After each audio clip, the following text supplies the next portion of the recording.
अस्सलामु अलैकुम वरहमतुल्लाहि वबरकातुह। उम्मीद करता हूँ दोस्तों आप तमाम हजरात खैरियत से होंगे। अल्लाह से दुआ है जहाँ भी आप हैं अल्लाह आपको खुशी और सलामती के साथ महफूज रखे।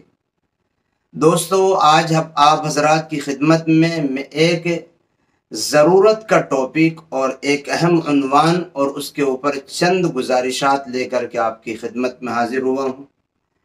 उन्वान ऐसा है जिसमें हमारे नौजवान बच्चों और बच्चियों का एक बहुत बड़ा तबका मुलव्विस होता है।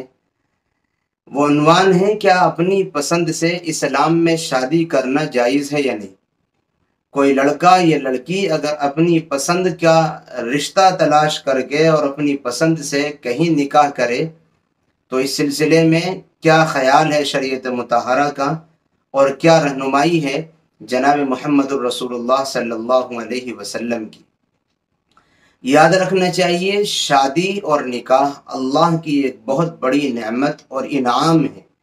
इतना बड़ा इनाम और नेमत है कि जिसके ज़रिए से इंसान को अपनी बशरी तकाज़े और ज़रूरत पूरा करने के जायज़ तरीक़े मुहैया हो जाते हैं और जायज़ रास्ता मिल जाता है कि उस जायज़ रास्ते में इंसान अपनी क़ज़ाए हाजत और बशरी तकाज़े को पूरा कर सकता है। जब ये इतना बड़ा इनाम और एहसान है तो इसकी कदरदानी ये है कि इसको उन सिफ़ात के मुताबिक, उन तरीक़ों के मुताबिक अंजाम दिया जाए जो सिफ़ात और जो तरीक़े जनाब मुहम्मदुर रसूलुल्लाह सल्लल्लाहु अलैहि वसल्लम ने बतलाए हैं। आपने निकाह के सिलसिले में बहुत बुनियादी बात एक रिवायत में इरशाद फरमाई। आपने फरमाया लोग औरतों से निकाह चार चीज़ों को देख करके करते हैं। या तो उसका माल देख करके निकाह करते हैं, किसी मालदार औरत से निकाह करेंगे तो माल मिल जाएगा। या ऐसे ही औरत का हसब और नसब देख करके निकाह करेंगे, बड़े शरीफ ख़ानदान की, बड़े हसब वाली, बड़े नसब वाली है तो उसकी भी इज्जत और शान बढ़ जाएगी, शौहर की भी, इसलिए ऐसी औरत से निकाह करते हैं। और आपने फरमाया या फिर औरत का हुस्न और जमाल देख कर के निकाह करते हैं कि हसीन और जमील और ख़ूबसूरत औरत मिल जाएगी तो नफ्स को तसल्ली देने में आसानी होगी। और चौथी बात हुज़ूर अलैहिस्सलातु व तस्लीम ने इरशाद फरमाया या मर्द हजरात औरत की दीनदारी देख कर के निकाह करते हैं। आपने फरमाया ए मोमिनो, ए लोगो, तुम इस चौथी चीज़ का ही ख्याल करते हुए निकाह करो और ऐसी ही औरत अपने निकाह के लिए तलाश करो जो नेक सालिहा हो, जो दीनदार घराने से ताल्लुक़ रखती हो, जो दीनी मिजाज और दीनी तबीयत की हो। अगर तुम ऐसा करोगे तो कामयाबी तुम्हारा मुक़द्दर बनेगी और तुम्हारे लिए फ़ौज़ व फलाह के रास्ते ज़्यादा मुहैया हो जाएंगे। इसलिए निकाह के सिलसिले में अपने लाइफ पार्टनर और शरीक हयात को तलाश करते हुए इन चीज़ों को बुनियाद बनाना चाहिए, न इस जो चौथी चीज़ को बुनियाद बनाना चाहिए, ना कि पहली तीन चीज़ों। और एक ज़रूरी बात याद रखनी चाहिए कि पसंद की शादी अगर इस मैयार के साथ है कि आप उसकी दीनदारी को मैयार बनाकर और उसके नेक और सालिहा होने को मैयार बना करके निकाह करना चाहते हैं अपनी पसंद से तो ये जायज़ है और ऐसे इंतखाब में कोई हरज नहीं है। लेकिन याद रखें निकाह के सिलसिले में अपनी रजामंदी के साथ साथ वालिदैन की रजामंदी को भी शामिल कर लेना चाहिए और वालिदैन को अपनी रजामंदी पर आमादा कर लेना चाहिए।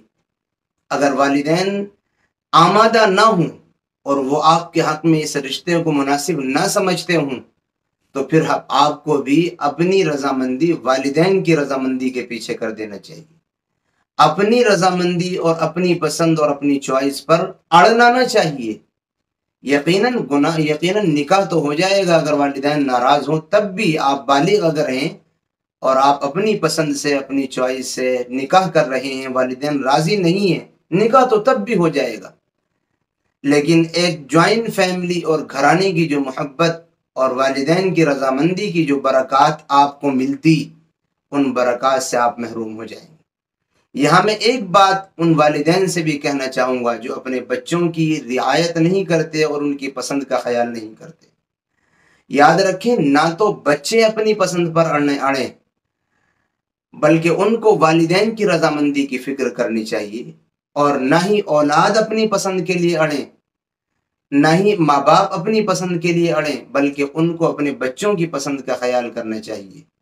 دونوں ایک دوسرے اپنے اپنی پسند پر اڑے نہ، بلکہ والدین بچوں کی اور بچے والدین کی خوشی اور رضامندی کی فکر کریں، تو ایسے نکاح میں اور ایسا کرنے کی وجہ سے دونوں کو ایک دوسرے کی محبتیں بھی فل ملیں گی، اور دونوں کے لیے آپس میں ایک دوسرے کے لیے پیار بھی خوب ہوگا، گھرانے میں محبتیں بھی خوب ہوں گی۔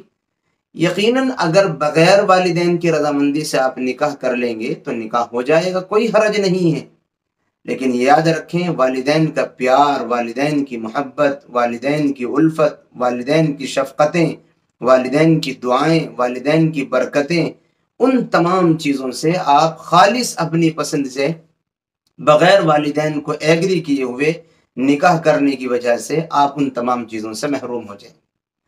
اس لیے میں اپنے نوجوان دوستوں، بھائیوں اور بہنوں سے یہی کہتا ہوں کہ آپ اپنی پسند کا اگر خیال کرنا چاہتے ہیں تو کم سے کم اپنی پسند پر ہی صحیح پیار اور محبت سے اپنے والدین کو بھی آمادہ کر لیجئے، اور اگر وہ نہیں آمادہ ہو رہے ہیں تو اس کا مطلب یہ سمجھیے یہ اللہ کی جانب سے ہے، اور اس نکاح اور رشتے میں خیر نہیں ہے۔